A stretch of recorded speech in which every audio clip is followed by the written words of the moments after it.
establishing central influence and eyeing queenside expansion immediately. Opening the door for the king's bishop and queen, preparing a solid defensive pawn structure.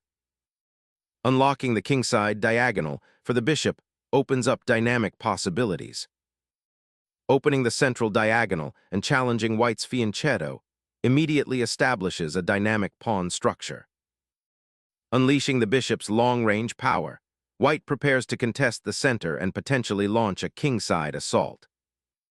Black immediately challenges white's pawn center, aiming to seize queenside space. Challenging black's misplaced pawn with an aggressive queen sortie creates immediate tactical complications. Shielding the queen and developing the bishop establishes a safe haven for the monarch while aiming for peace activity. Reclaiming the pawn with the queen instantly sharpens the central confrontation and prepares for an active development of pieces. Challenging white's central pawn grab, this pawn advances, aiming to disrupt white's queenside expansion and reclaim central influence. Developing the knight to this edge square feels a bit passive, sacrificing central control for mere development. Developing the knight to its natural square fortifies the center and prepares to challenge white's active queen. Aggressively contesting the center, white liberates the queen to eye dark squares while black grapples with pawn weaknesses. Demanding piece activity, this pawn advance challenges the queen's position and seeks to gain tempo for development. Capturing the knight breaks black's pawn structure, opening diagonals and creating long-term weaknesses while white repositions for central influence. Opening the queenside flank creates a pawn majority, but weakens the doubled c-pawn's defensive capabilities. Retrieving the queen to a more active square clears the way for developing pieces while maintaining attacking potential against black's pawn structure. Asserting the b-file now begins a battle for open lines and counterplay against white's centralized queen. Developing the knight to f3 reinforces the center and prepares for castling. Solidifying the pawn structure, this move anticipates future central pawn pushes and fortifies the king's defenses. Solidifying the center and preparing to develop the kingside is a sensible step, aiming to unblock the bishop. Developing the knight to e7 shores up the kingside and prepares for castling, a prudent step given the pawn structure. Initiating a knight raid towards the queenside, aiming to exploit the pawn structure and potentially unbalance the position. Unlocking the d5 square offers central presence, though it subtly weakens the light squares around your king. Preparing to untangle its queenside and pressure black's central pawn structure. Probing the queenside pawn structure with the knight, aiming to exploit white's cramped piece coordination. Unveiling a queenside initiative, this bishop suddenly targets the enemy monarch's protective pawn shield. Developing the bishop here prepares for kingside castling and supports the central pawn thrust. Unleashing a pawn thrust that aims to seize central space and disrupt black's knight development. The knight abandons its central foothold, creating an outpost for the opponent's queen while aiming to disrupt white's queenside structure. Unleashing the king's protection, white secures the royal family, creating a robust defensive structure while eyeing potential queenside play. Challenging the queenside pawn structure, this move invites immediate counterplay and seeks to disrupt white's development, potentially opening lines toward the king. Unveiling the knight to e1 liberates the d2 bishop for a crucial defensive stand against black's aggressive queen placement. Centering the bishop on d7 enhances black's kingside defense and prepares for future rook activity on the open files. Challenging black's advanced knight, this pawn advance seeks to disrupt white's queenside coordination. Reclaiming central space with the knight, the black rider now eyes the queen's flank and prepares to support the d-pawn's advance.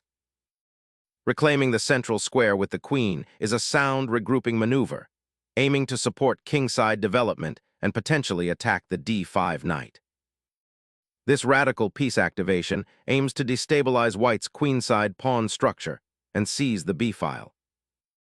Unleashing the f-pawn seizes central space and prepares kingside expansion, creating a robust pawn chain against the queen. Securing the queen's central presence, the knight on c6 is now poised to defend the pawn chain. Preparing kingside expansion, this knight aims to become a central force, potentially attacking black's king if it remains exposed. Securing the monarch offers immediate safety, a welcome respite from the storm brewing on the queen's side. Reinforcing the center and preparing to activate the rook down the open file. Consolidating the queenside pressure with the rook now, eyes the open b-file for a future breakthrough. Initiating a pawn storm on the kingside to disrupt black's cozy setup, though it does expose white's own monarch.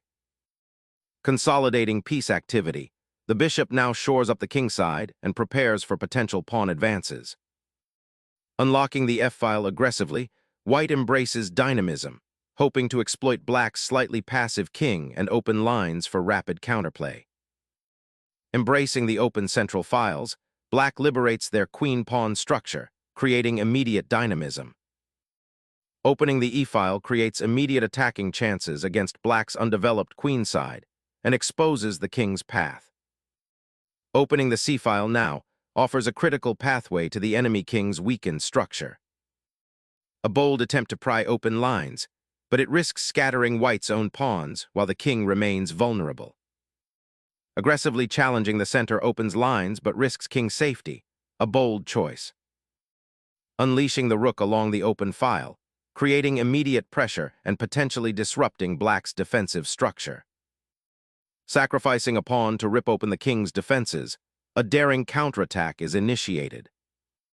Sacrificing the rook now to unravel black's pawn structure and expose their king is a bold, aggressive gambit. Unleashing the queen, this pawn sacrifice aims to disrupt white's attacking structure and gain central space. Unleashing the bishop's diagonal pressure, seeking to exploit the exposed king's precarious position. A bold attempt to seize the initiative, aiming to dislodge the intrusive knight and open lines towards white's uncastled king. Unlocking the d-file with a pawn sacrifice, white seeks to disrupt black's camp and create attacking chances. Unleashing a pawn sacrifice to disrupt the queenside's equilibrium. Unleashing the rook to disrupt black's queenside structure, aiming to pry open the position and exploit the now vulnerable black king. Sacrificing the queen here is a desperate attempt to create counterplay, but the king remains exposed and white's pieces are too active. Unleashing a swift knight sortie, white gambles on creating immediate tactical chaos around the exposed black king. Recapturing the pawn with the rook desperately tries to salvage material, but leaves the queen exposed. Unleashing a powerful knight sacrifice, white aims to rip open the defenses around black's uncastled king. The king's escape route is now a glaring weakness, exposing it to relentless pressure down the open g-file. Unleashing a rook sacrifice to tear open black's king's defenses, a desperate gambit for initiative. Unlocking the queen's attack creates mating threats against the exposed white king.